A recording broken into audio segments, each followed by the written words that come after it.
3월 27일 오늘 만나 성경 말씀은 요한복음 17장 1절, 9절 말씀입니다. 예수께서 이 말씀을 마치시고 눈을 들어 하늘을 우러러 보시고 말씀하셨다. 아버지, 때가 왔습니다. 아버지의 아들을 영광되게 하셔서 아들이 아버지께 영광을 돌리게 하여 주십시오. 나는 그들을 위하여 빕니다. 나는 세상을 위하여 비는 것이 아니고 아버지께서 내게 주신 사람들을 위하여 빕니다. 그들은 모두 아버지의 사람들입니다. 아멘. 오늘 만나로 만나주시는 하나님을 기대합니다. 오늘 우리가 함께 읽은 요한복음 17장은 십자가의 그림자가 길게 드리워진 밤 예수님의 모습을 자세히 보여줍니다. 예루살렘 성 안에는 아직도 분주한 소리가 남아 있었지만 예수님과 제자들이 머물렀던 다락방에는 이상하리만큼 깊은 침묵이 흐르고 있습니다. 그날 밤 예수님은 제자들의 발을 씻기셨고 곧 닥칠 십자가의 길을 말씀하셨습니다. 제자들의 마음은 어수선했습니다. 무언가 큰일이 일어날 것 같았지만 무엇이 일어날지 정확히 알 수 없었기 때문입니다. 그때 예수님이 하신 행동이 있습니다. 하늘을 향해 눈을 드시고 기도하셨습니다. 요한복음 17장은 바로 그 기도를 기록하고 있습니다. 교회는 이 기도를 오래전부터 대제사장적 기도라고 불러왔습니다. 구약에서 대제사장은 하나님과 백성 사이에 서 있는 사람이었습니다. 하나님 앞에서는 백성을 대신하고 백성 앞에서는 하나님을 전하는 사람이었습니다. 요한복음 17장에서 예수님이 바로 그 모습으로 서 계십니다. 아버지를 향해 기도하시고 제자들을 품고 중보하십니다. 그래서 이 기도는 단순한 개인의 기도가 아니라 하늘과 땅을 잇는 기도입니다. 그리고 이 기도를 이해하려면 요한복음 전체의 흐름을 함께 보는 것이 좋습니다. 요한복음을 처음 펴면 이렇게 시작합니다. 태초에 말씀이 계셨다. 그 말씀은 하나님과 함께 계셨다. 그 말씀은 하나님이셨다. 요한복음은 처음부터 말씀이신 예수님을 하나님과 함께 계시는 분으로 소개합니다. 예수님의 사역 전체는 하나님의 관계 속에서 이루어졌습니다. 예수님은 여러 번 이렇게 말씀하셨습니다. 나는 아버지께서 하시는 일을 본 그대로 행한다. 아버지께서 내 안에 계신다. 그리고 십자가를 앞둔 마지막 밤, 예수님은 이렇게 기도하십니다. 아버지, 때가 왔습니다.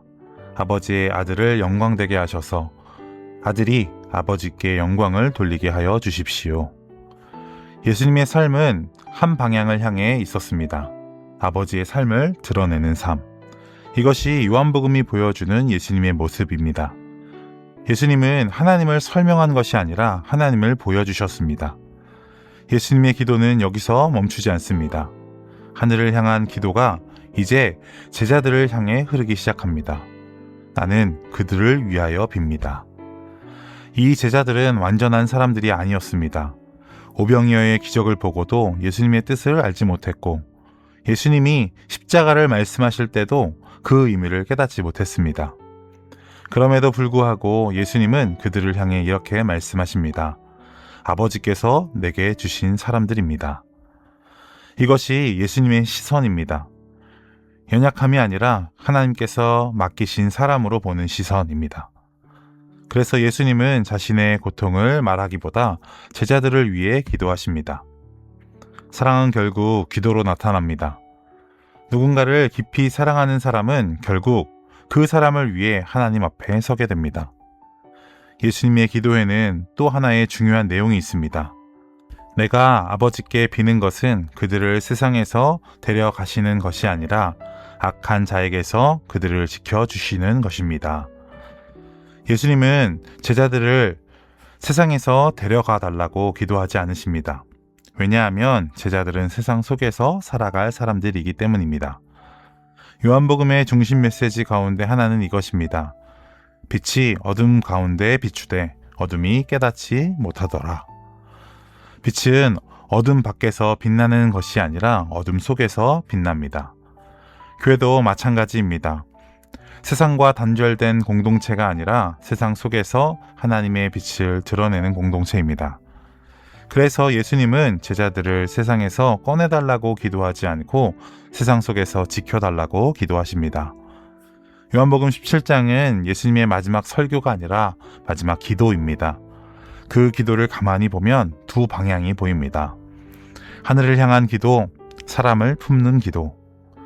예수님은 아버지를 바라보셨고 제자들을 품으셨습니다. 그리고 히브리서는 이렇게 말합니다.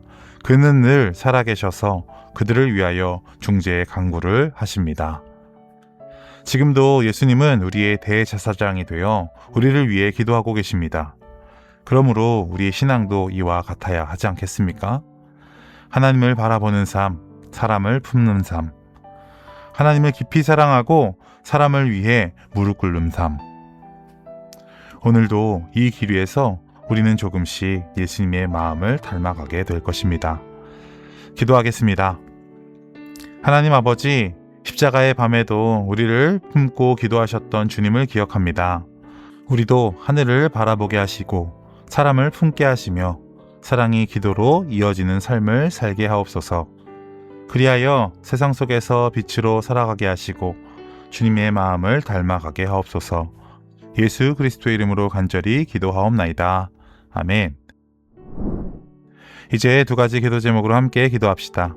첫 번째로는 오늘 주신 말씀을 기억하며 함께 기도합시다. 하나님을 바라보는 믿음 위에 서서 사람을 품고 중보하는 예수님의 마음을 닮아 세상 속에서 빛으로 살아가는 높은 뜻 사람들이 되게 하옵소서.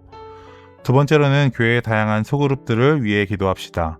순모임을 비롯한 교회의 다양한 소그룹 가운데 말씀을 묵상하고 나누는 신앙의 문화가 깊이 자리 잡아 더 깊은 교제와 은혜를 누리는 높은 뜻 광성교회가 되게 하옵소서. 이 기도 제목으로 기도하신 이후에 개인 기도 하시겠습니다.